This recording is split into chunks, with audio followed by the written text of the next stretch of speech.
how to turn on or turn off multi-view for smart view mirror screen on the Samsung Galaxy S25, S25 Plus, or the S25 Ultra.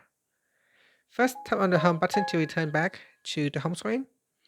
Then from the home screen, swipe down at the top. And after that, tap on the settings icon. Now in here, go down and tap on connected devices.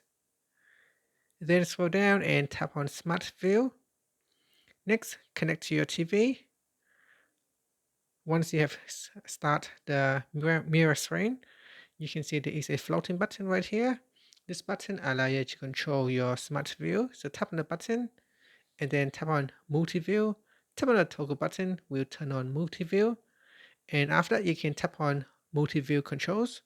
In here, there are three different options you can choose.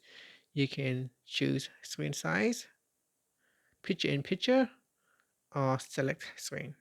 So there are three different options that you can choose from the multi-view control. And that's it. Otherwise, you can switch it off. After that, you can disconnect from your smart view or tap on the home button to return back to the home screen. Thank you for watching this video. If you find it helpful, please like and subscribe to my channel for more videos.